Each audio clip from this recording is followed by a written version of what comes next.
تحفظ دین کا کارواں رواں دواں، علماء کا ساتھ دو آؤ سب کے سب۔ سورہ کہف کی ابتدائی آیات کی تشریح کا سلسلہ چل رہا ہے۔ کل جہاں پر سلسلہ کلام رکا تھا وہ اللہ کا یہ ارشاد تھا، کبرت کلمۃ تخرج من افواہہم ان یقولون الا کذبا۔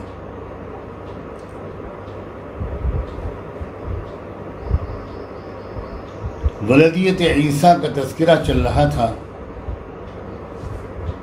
یعنی اس عقیدے کا تذکرہ چل رہا تھا کہ عیسیٰ ابن مریم وہ اللہ کے بیٹے ہیں، اللہ ان کا باپ ہے۔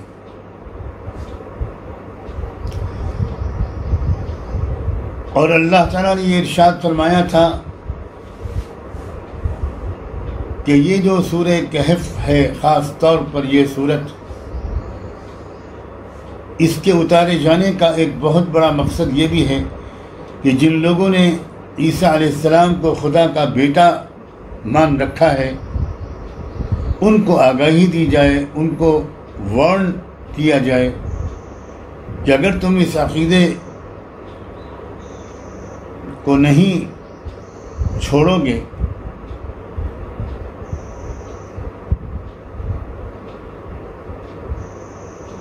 تو ایک بھیانک ترین جنگوں کا عذاب تم پر مسلط کیا جائے گا۔ اور وہ چونکہ خدا کی طرف سے ایک عذاب، طے شدہ عذاب ہوگا، ایک لدنی سزا ہوگی، تو تم اس کو کسی بھی تدبیر سے ٹال بھی نہیں پاؤ گے۔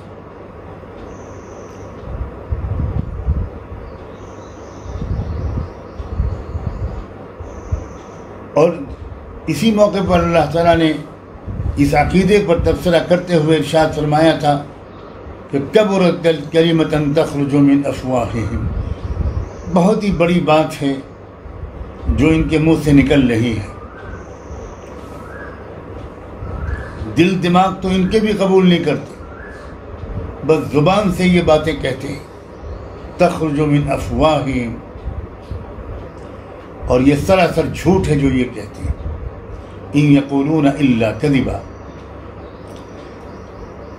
اس کے آگے ارشاد فرمایا اللہ نے اپنے محبوب حامل قرآن رحمت دو عالم سیدنا محمد الرسول اللہ صلی اللہ علیہ وآلہ وسلم کو خطاب کرتے ہوئے ارشاد فرمایا کہ فَلَعَلَّكَ بَاخِعٌ نَفْسَكَ فَلَعَلَّكَ بَاخِعٌ نَفْسَكَ عَلَىٰ آثَارِهِمْ، ایسا لگتا ہے، یا یوں کہیے کہ شاید تم اپنی جان دے دو گے، گلا گھونٹ دو گے، عَلَىٰ آثَارِهِمْ، ان لوگوں کے اثرات و نتائج کی وجہ سے، آثار و نتائج کی وجہ سے۔ اگر وہ لوگ قرآن مجید کی رہنمائی کی روشنی میں اپنے عقیدے کی اصلاح نہیں کرتے تو تم کیا غم اور اندوہ کے مارے اپنے آپ کو ہلاک کر ڈالو گے؟ سچی بات یہ ہے کہ سرسری سے ترجمے سے بات پوری سمجھ میں نہیں آتی۔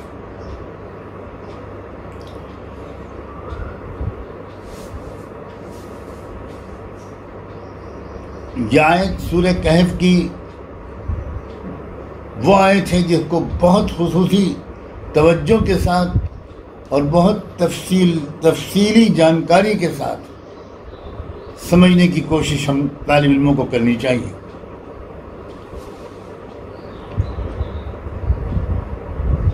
اگر میں اپنے لفظوں میں بیان کروں تو گویا اللہ تعالیٰ یہ فرمانا چاہتے ہیں کہ اس عقیدے کے، اس عیسیٰ ابن مریم کو خدا کا بیٹا قرار دینے کے عقیدے کے جو نتیجے نکلنے والے ہیں، جو اس کے اثرات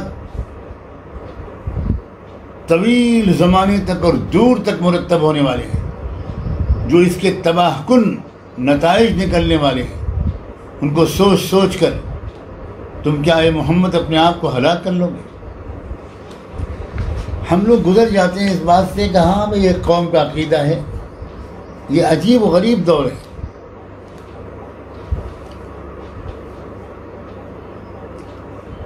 گمراہیوں کے مہلک نتیجوں کو نہ جاننے کی وجہ سے، نہ سوچنے کی وجہ سے، جو دل میں ایک درد اور کڑھن ہونی چاہیے، اللہ کے بندوں کو، آدم کی اولاد کو صحیح راستے پر لانے کی جو فکر ہونی چاہیے، جو ایک بے چینی اور اضطراب ہونا چاہیے، وہ ہمارے اندر جو نہیں ہے، اس کی وجہ ہی ہے کہ ہم گہرائی کے ساتھ اور تفصیل کے ساتھ کسی غلط عقیدے کے دور رس اور مہلک اثرات کو سمجھ نہیں پاتے۔ رحمت دو عالم صلی اللہ علیہ وآلہ وسلم کو اللہ تعالیٰ نے جو فہم و بصیرت عطا فرمائی تھی، جس طرح آپ کا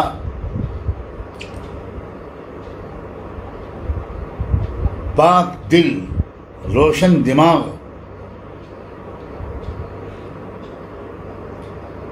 ان مہلک نتائج کو محسوس کر لیتا ہوگا جو مرتب ہونے والے تھے کسی غلط عقیدے کے نتیجے میں، ان کو ہم اور آپ نہیں سمجھ سکتے، نہیں سوچ پاتے۔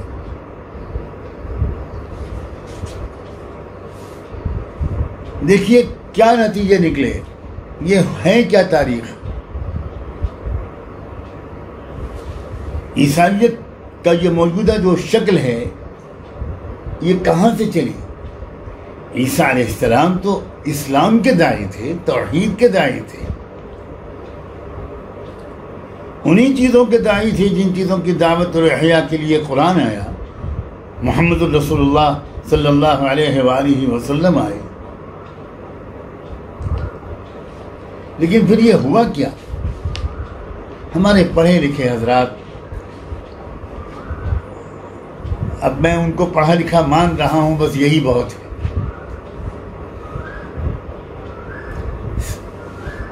بالکل سنجیدہ مطالعہ نہیں کرتے اکثر و بیشتر۔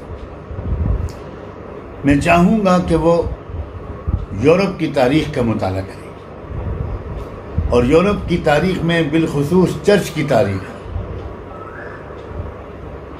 جو موجودہ کرسچینٹی ہے اس کی تاریخ کا مطالعہ کریں۔ ہزاروں صفحات کے مطالعے کی ضرورت ہے اور مواد سب موجود ہے۔